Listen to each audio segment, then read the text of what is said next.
আমরা বাংলাদেশের মানুষ চাইছিল সরকারের পদত্যাগ, ঠিক কিনা কন?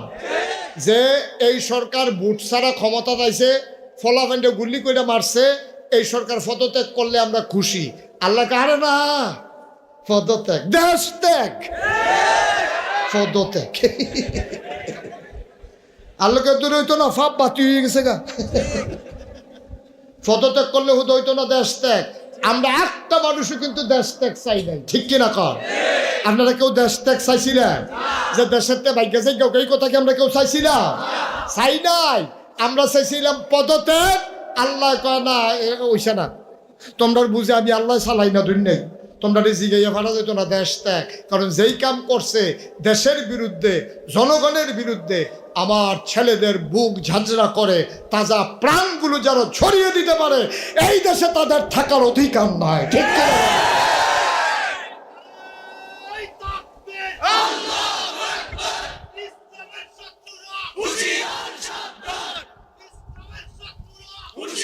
সবাই কনা আমিন, জোরে কনা আমিন।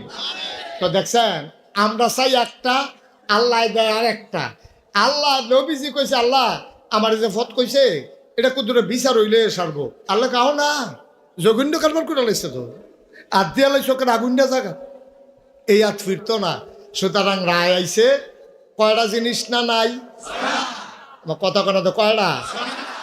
তাই না যখন বইয়া বইয়া মজা মারতে আছে ওই তার কর্মীরার লগে, এই টাইমে গিয়া যখন একজনে কইছে, আবুল আহাব ভাইসা আপনারা বইয়া বইয়া আলাপ করেন, কারবার দিয়ে ঘুরতে গেছে। কই কি কারবা? আল্লাহ যে আয়াত নাজিল করছে, তাব্বাতি আদা আবি লাহাবি ওয়াতাব, এই কথা হুননের পরে আবুল আহাব আরবি বুঝে নাকি বুঝে না, আবুল আহাবি উঠটা দিছে দৌড়। কর্মীরা গিয়ে ফিসিতে আঞ্জা দিয়া ধরছে। আপনি দৌড় দিলে আমরা কর্মীরা রুফাই কি? আয়াত নাজিল হইছে আমার ব্যাপারে, দৌড় কি আমি দিতাম না তোমরা দিবা নাকি? আমি এনা টের পাইতাছি কি যাইতে আছে। আমরা কি মোহাম্মদের আল্লাহরে মানি? মোহাম্মদের আল্লাহ কিতা কইছে এটা হুননের দরকার কি? আবুল আহাবের জবাবটা কিতা দিছে শুনছেন না তো? কই এলাইতা আর আইনা নাই, কই এলাই আর হ্যাঁ কই এলাইতা। যখন কইছে আবুল আহাবের আল্লাহরে দাম, আরে মোহাম্মদের আল্লাহরে, না না না, কেউ উঠছে না, তারে কেটে তুলছে। সাই রিয়াকশনটা কেমন হয়? সাংঘাতিক রিয়াকশন। সিফা দিয়া বইয়া তো লরে বোয়াতে হুইচা লাইব কতক্ষণ পরে। খালি দিনটা ভালো যেতেছে না রে, আমিন কও। আবুল আহাবে কি বোয়াত রয়েছে না দৌড় দিয়া লাইছে? কর্মীরা গিয়া পিছিয়ে আঞ্জা দিয়া ধরছে। আপনি দৌড় দিয়া লাইলে আমরা রুফাই গীতা কারে বড়া, আমি দৌড় দিতাম না, তোরা দিবি। মোহাম্মদের আল্লাহ আয়াত নাজিল করছে আমার ব্যাপারে, তা আমি কইতাম না কইব কেডা? আরে দৌড় দিতাম না দিব কেডা? কারণে দৌড় দেন গেতে। আমরা কি মোহাম্মদের আল্লাহরে মানি? এবার আরে মানি না, বিশ্বাস করি না, তারপরে যা মরে ধরে তাকো, তো এইটা আমরা হুন্ডা লাভ কি? আবুল আহাবে কিতা কইছে জানে? আবুল আহাবে কয়, রে তোরা যেমন মোহাম্মদের আল্লাহরে মানুষ না, আমিও তো মানি না, কিন্তু চিন্তার বিষয় হলো এই পর্যন্ত খেয়াল করে দেখছি মোহাম্মদের আল্লাহ যা কয় তাই হয়। সুবহানাল্লাহ। হয় নাকি হয় না? হয় নাকি হয় না? আমরা আল্লাহ যেটা কয় না হয়নি রে, হয়নি, তবে আটকা হয় না। আমরা তো শুরু থাকতে যে কেউ লোকে কেউ কাজে লাগলে কইতে আল্লাহ কে জন্য ঠেলা ফেলে জায়গা ফুটে যায়, তার লাউ গাছটা বেড়ে এই জন্য ফটো হয়ে যায় কি। কিন্তু আল্লাহর বিচার, আল্লাহর ফায়সালাটা এরকম ধরে ধরে ধরে না, ধরলে আল্লাহ খুব সাংঘাতিক বিষয়। আর এমন ধরা ধরা, আরে বাবু সাদিদ, শক্ত কঠিন, উফরি দিয়ে দেখবা ঠিক রয়েছে, ভিতরি দিয়ে গুঁড়ো হয়ে গেছে, এই খাবার কি আছে। সুবহানাল্লাহ কয় না? এখন যখন আবুল আহাবে এই খবর পাইছে, এই খবর আবুল আহাবের বউয়ের কানও গেছে। এই আবুল আহাবের বউটা কি নগণ্য না জঘন্য? কম না বেশি? এরকম বেরিয়ে আসেনি রে আমরা দেশ। আমি সব মাহফিলও গেলে আজ যে মাগরিবের পরে দাউদকান্দি কই আইছি, আমি যেখানে যাই কি রে জানি দাউদকান্দির কথা আইয়া পড়ে। আর যখন আবার আইয়া পড়ছে তো কই আলাইতা দাউদকান্দি। আমি এক মাহফিল আমি কইছি অনেক বেড়েইতেছে খারাপ, এক বুড়া বেড়া ফাল দিয়ে খেয়ে আমরা ঘরে আছি। আমি আপনাদের কইছি এটা কইতে, আর ভিতরে রাহাম কত তাই আমার আংরা বানাই নিছে। বাসাম কয় বছর কইয়া দিয়ে মরেছে গেমে রে আসেনি রে রহ জাগা মতো আছে, ঠিক কিনা কয় আছে, জায়গায় জায়গায় আল্লাহ যুগে যুগে সেট করে রাখছে রে। এ আবুল আহাবের স্ত্রী কি নগণ্য না জঘন্য? এবিডি যখন শুনছে এবিডির জামাইয়ের ব্যাপারে কইছে তাব্বাতিয়া দাবিল আহাবে ও তাপ, এবিডি আরবি বুঝেনি রে, এবিডিও তো আরবি বুঝে। এবিডি কয় হ্যাঁ তোমার ইয়া হয় না, তোমার রাস্তাত কাটা বিছাই দিয়া রাহি, তুমি ও মাগো কইয়া চিল্লান দাও, আজ আবার খোদা আল্লাহ রে দিয়ে এত বড় শক্ত কথা আমার জামাইয়ের নামে কোয়াও, আজ যাও হইব দাওড়া লইয়া শাড়িটা কাঁচা দিয়া এবিডি বাড়ি গেছে গা নবীজিরে বিচারে, বিচারতে বিচারতে বিচারতে বিচারতে সারাটা দিন বিচাইরা আই তে রুখ লইয়া লাইছে, থামতো না। আমিন বলো, জুড়ে বলো। এবার এবিডি সারাটা দিন বিচাইরা যখন পায় না, শেষ পর্যন্ত দেখে যে নবীজি আর আবু বকর পাশাপাশি হাঁটতে আছে, আবুল আহাব এর স্ত্রী দাউলে আগাইতে আছে, নবী আবু বকর সিদ্দিক রাদিয়াল্লাহু তাআলা আনহু উনি কয় ইয়া রাসূলুল্লাহ সর্বনাশ, সহাল থেকে এবিডি দাউলইয়া বাড়িছে, আর আজ যখন আপনার সামনে ফুরে গেছেন গা লক্ষণ খারাপ, বেডিটা তো বেশি সুবিধার না, আপনি কুপটুপ দিয়া লাই। নবীজি মুসকে হাসি দিয়া কয় আবুল আহাব আবু বকর এ আবুল আহাবের স্ত্রী দেখবা তোমারে দেখবে আমারে দেখবে না। সুবহানাল্লাহ বলবেন না? আল্লাহ বান্দাকে এইভাবেই হেফাজত করে। সত্যি সত্যি আবু বকর সিদ্দিকের সামনে আইয়া আবুল আহাবের বউ জিজ্ঞেস ও লগেরটা কো, লগেরটা কো, কয় কার কথা জিগান, কয় মোহাম্মদ, কয় আছে তো, কয় কই আছে, সহাল থেকে বিচারতাছি পাই না। আবু বকর সিদ্দিক মনে মনে কয় দেখে না। সুবহানাল্লাহ কয় না? নবীজি লোকে দিয়া তার দেখে না তো, খেলা তো আল্লাহ, খেলা কার? কতখানে খেলা কার?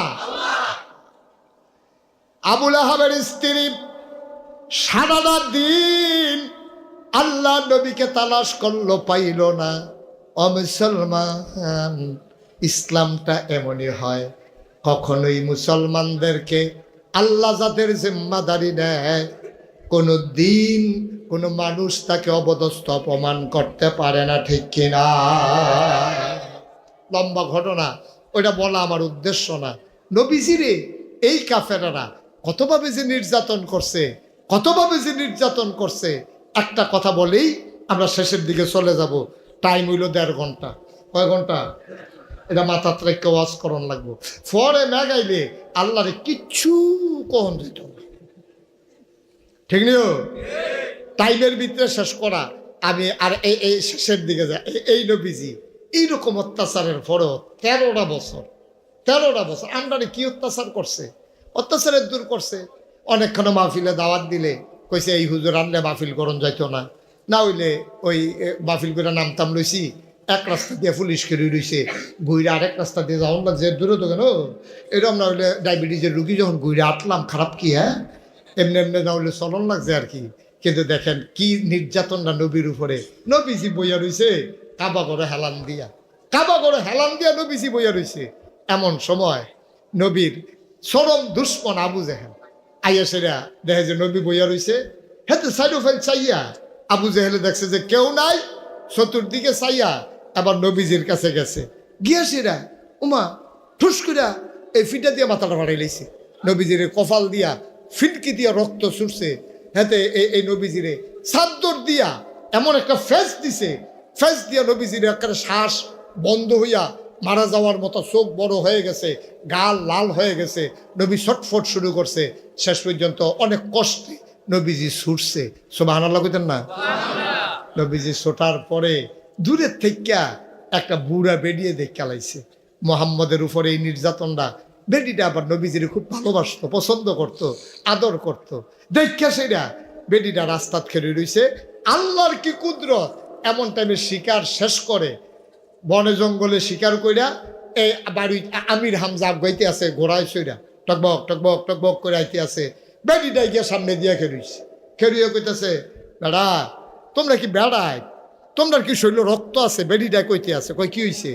আরে বেড়া মোহাম্মদের বাপ নাই দেখা আজ আবু জেহেলের মতো মাইনসে তোমরার মতো চাচা থাকতে আবু জেহেলে মোহাম্মদ রে গলার মধ্যে সাদ্দুর দিয়ে ফেস দিয়ে হালাই দেয়, আর তুমি আসো ওই হরিণ শিকার লইয়া তোমার ভাতিজারে মাইরালা, এটাই করো। আমির হামজা মক্কার বীর পুরুষের অন্যতম একজন বীর পুরুষ। তিনি আস্তে করে ঘোড়ার পিঠ থেকে নেমে কাবার কিনারে গেলেন। গিয়া দেহে আবু জেহেল বই বই হাসতে আছে। মনে করছে নবীজিরে মারছে। শুনলে আবু জেহেলও তো তখন কাফের, তো খুশি হইব এই মনে করে কইতাছে, আমির হামজা ঘটনা একটা ঘটাই লইলাম। কয় কি করছো? কয় তোমার বাতিজারে যেমনি ফেস দিসটা কোনো মতে বাচ্চা গেছে, বাসনের কথা না, কোনো মতে টিক্কা রয়েছে। কয় কারে ফেস দিছ? কয় মোহাম্মদ রে। কয় কোন মোহাম্মদ? কয় তোমার বাতিজা মোহাম্মদ। আমার বাতিজা মোহাম্মদ রে, তুমি ফেস দিয়া মাইরালাও, আবার আমার কাছে খবর কও কেমন বেড়ারা। আর রক্ত আগুন লেগেছে, লেগেছে রে লেগেছে, রক্তে আগুন লেগেছে, লাগিয়ে গেছে জায়গা মতো। আবার আস্তে কইরা ধনুকটারে টান দিয়া বার করে একটা ফিডা দিছে, সেরেত কইরা রক্ত ছুটে ওমাগো কইয়া আবু জাহেল আমির হামজা কয় সাবধান, মনে রাইখা চইল বাতিজার বাপ নাই, আমরা মরে যাই নাই। সুবহানাল্লাহ বলবেন না? আমির হামজা বাড়িতে গেলেন, খুঁজে আল্লাহর নবীকে বের করলেন। আল্লাহর নবী তখনও বিমর্ষ, মন তার বড় খারাপ। আল্লাহ নবীর কাছে গেলেন আমির হামজা, ডাক দেয়া কয় ভাতিজা মন খারাপের কিছু নাই, আমরা ছেড়ে দেওয়ার মানুষ না, আমার রক্তে কামড় দেবে, আমি ছেড়ে দেব না। ভাতিজারে তুই শুই না খুশি হবি, আবু জেহেলের মাথা ফাটাই দিছি, ফিনকি দিয়া রক্ত ছুটেছে, প্রতিশোধ দিয়ে নিয়েছি। নবী কারে কয় শোনো, আল্লাহ নবী এবার চোখের পানি ছেড়ে দিলেন। এতক্ষণ নবী কাঁদেন নাই, আল্লাহ নবী এবার চোখের পানি ছেড়ে দিলেন। ডাক দেয়া কয় চাচা আপনি কি বললেন আমি বুঝি নাই। কই তোমার চাদর দিয়ে পেঁচ দিয়ে ফেলে দেওয়ার কারণে আমি তার প্রতিশোধ নিয়েছি, আবু জেহেলের মাথা ফাটিয়ে দিয়েছি। তুমি কি ভাতিজা খুশি হও নাই? আল্লাহ নবী কাঁদে। ডাক দেয়া কয় চাচা কার মাথা রইল কার মাথা গেল, এতে মোহাম্মদ খুশি হয় না। মোহাম্মদ এই প্রতিশোধ নেওয়ার জন্য দুনিয়াতে আসে নাই। ফাবিমা রাহমাতিম মিনাল্লাহি লিনতা লাহুম ওয়ালাউ কুনতা ফাজ্জান গালিজাল কলব লানফাদ্দু মিন হাওলিক ফাআফু আনহুম ওয়াস্তাগফির লাহুম ওয়াশাবিরহুম ফিল আমর ফাইজা আযামতা ফাতাওয়াক্কাল আলাল্লাহ ইন্নাল্লাহা ইউহিব্বুল মুতাওয়াক্কিলিন।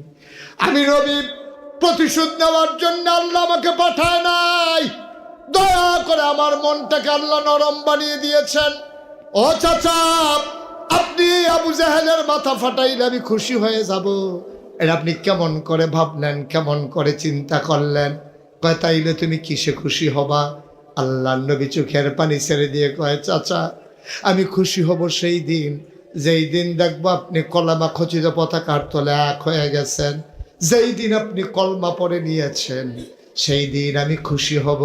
আমির হামজা ডাক দেয়া কয় ও মোহাম্মদ হাতটা বাড়াই দাও। আল্লাহ নবী হাত বাড়িয়ে দিলেন, আমির হামজা সাথে সাথে কলমা পড়ে মুসলমান হয়ে গেলেন। লা ইলাহা ইল্লাল্লাহু মুহাম্মাদুর রাসূলুল্লাহ সাল্লাল্লাহু আলাইহি ওয়াসাল্লাম। সুতরাং বাংলাদেশে কারা নির্যাতিত হলো, কারা মামলা খেলো, কারা জেলখানায় গেল, ইসলামী আন্দোলনের নেতা কর্মীরা ওই প্রতিশোধ নিয়ে কখনো খুশি হতে পারে না।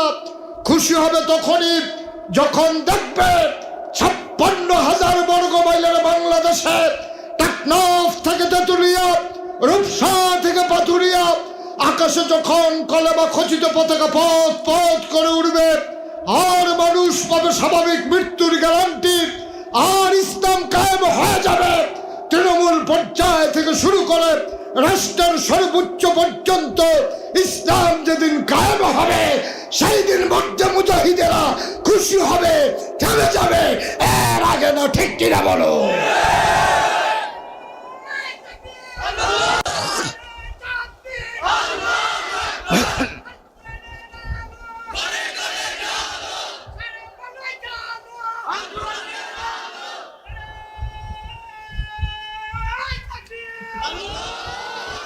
সবাই পড়ে না আমিন।